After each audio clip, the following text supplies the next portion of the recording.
Olá pessoal, como vai? Todo mundo de boa? É o seguinte, hoje vamos dar continuidade às nossas conversas aqui com os nossos acadêmicos a partir da filosofia jurídica, né? O tema hoje escolhido é o princípio da máxima felicidade e utilitarismo, para entender um pouco dessa questão mais ampla do afastamento social. Então, pessoal, é o seguinte, basicamente, na filosofia, o que tem mais prático é a própria ética. Então, a ética utilitarista, né? Quer dizer, o texto base, nós já postamos lá no portal, é deste livro aqui, bonitinho, lá das tapiocas, sabe, que é Justiça, o que é fazer a coisa certa, do Michael Sandel. Então, pessoal, nós vamos trabalhar um capítulo deste livro, que é justamente o princípio da máxima felicidade e utilitarismo. É importante que a gente entenda como é que os estados, né, mundiais, né, os municípios no Brasil, os estados do Brasil, de alguma forma tomaram decisões e decretaram o afastamento social das pessoas, né? Para, lógico, se proteger do novo coronavírus. Mas isso a gente pode chamar que foi uma decisão, né, política também, lógico, com a questão da saúde pública, né, dos direitos fundamentais, o direito à vida, e isso também é uma boa base para isso. Mas a gente precisa entender, né, mais ou menos como é que funciona. Então, o princípio da máxima felicidade está relacionado com duas coisas muito importantes: o prazer e a dor.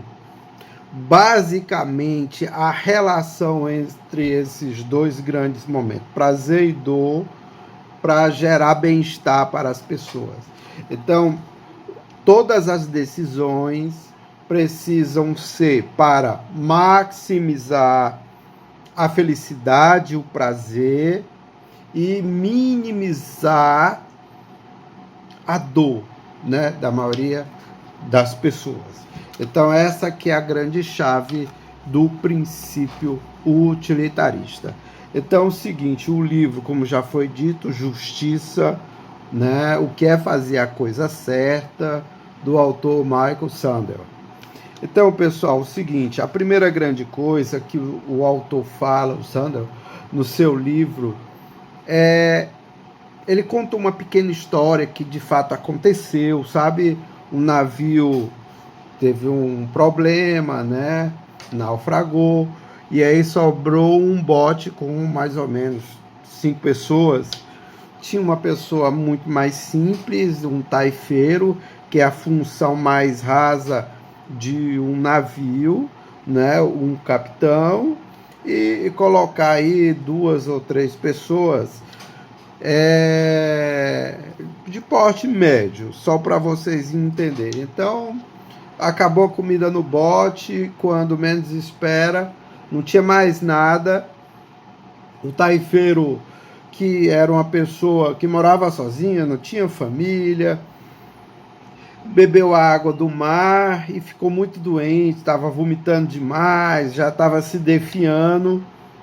E quando os subalternos, né, entre o capitão e o taifeiro, tomaram uma decisão de matar o taifeiro para comer a proteína, né, a carne humana, para, né, esperar o socorro chegar.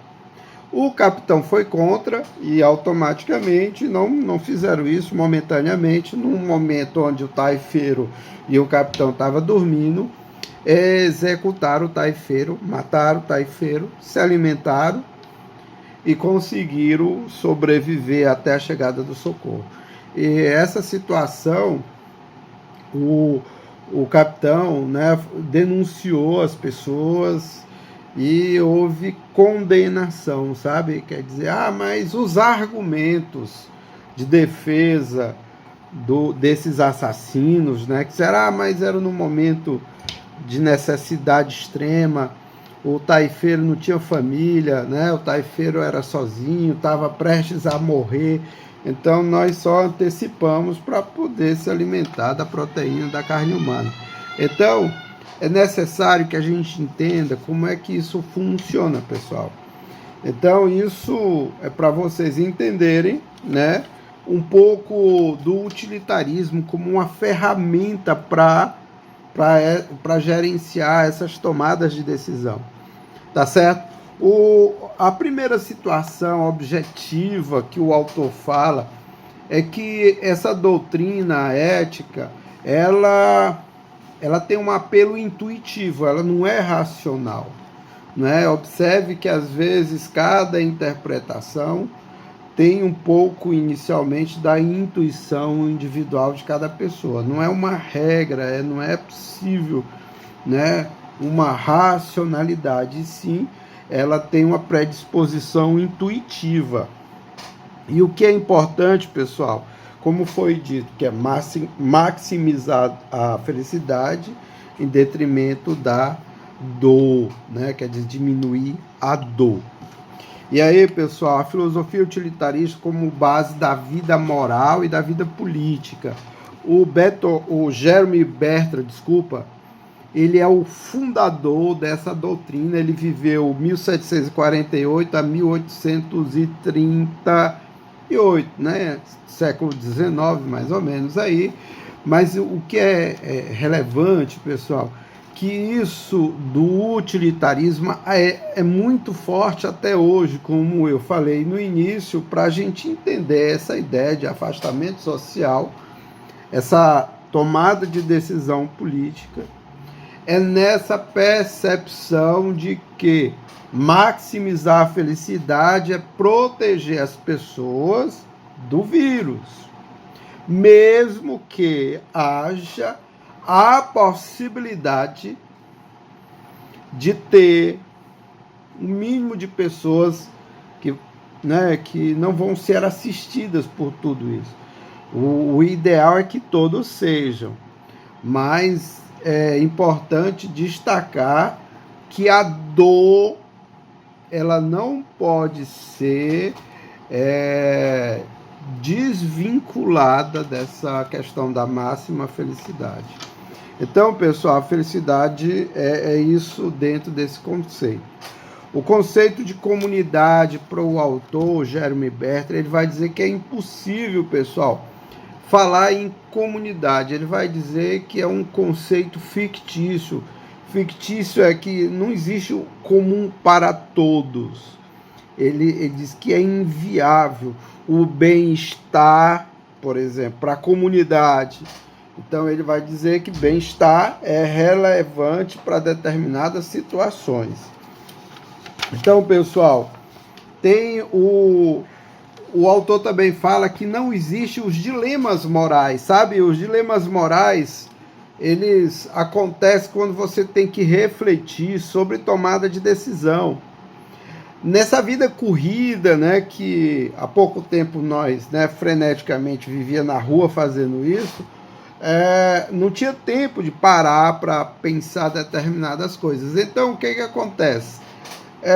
Para o Jeremy Bertrand, ele vai dizer que o dilema é como exercer o princípio utilitarista da máxima felicidade, do prazer maximizado em detrimento, da dor minimizada. Então, pessoal, o princípio utilitarista basicamente é isso. O político também tem que criar leis para esse princípio ser efetivado. Existe, mais ou menos, aí para o Bertrand, duas objeções claras. A primeira é os direitos individuais. Porque, entenda bem, ele usa a escala única. Então, assim, se for para ter gente que vá sofrer, que sofra. né? Quer dizer, tem que fazer o mínimo possível. Quer dizer, para os direitos humanos, por exemplo, todo mundo tem que ter direitos garantidos. Então, isso é uma rejeição, né? Quer dizer, ou melhor dizendo, é uma objeção ao pensamento dessa escala única, dessa máxima felicidade. Uma outra objeção é o valor como moeda de troca, né? Quer dizer, se é uma única escala, você, sabe, vai mensurar por uma única fonte de valoração. Então, você vai ter hierarquias em determinadas situações. Isso não se considera como uma coisa justa, pessoal. Um outro autor muito conhecido, que era discípulo de Jeremy Bentham, o Stuart Mill. O Stuart Mill era uma pessoa que tentou humanizar a filosofia utilitarista, aproximou dos direitos individuais e tinha o seguinte princípio: as pessoas devem ser livres para fazer o que quiserem, contanto que não façam mal aos outros. Os únicos atos pelos quais uma pessoa deve explicações à sociedade é quando, porventura, fizer o mal a outra pessoa. Ele tentou humanizar o utilitarismo. O utilitarismo é uma base fraca, pessoal, não confiável para as questões, por exemplo, religiosas. Porque entenda bem, entenda com clareza isso. Toda religião, mesmo que exista hierarquia, ela pensa, ou melhor, ela reflete todo mundo como o mesmo conceito. Então, basicamente, esses dois autores são autores de relevância e importante para o entendimento do texto que foi proposto. Então, muito obrigado pelo tempo aqui dispensado e eu dedico a vocês muito sucesso. Um beijo grande.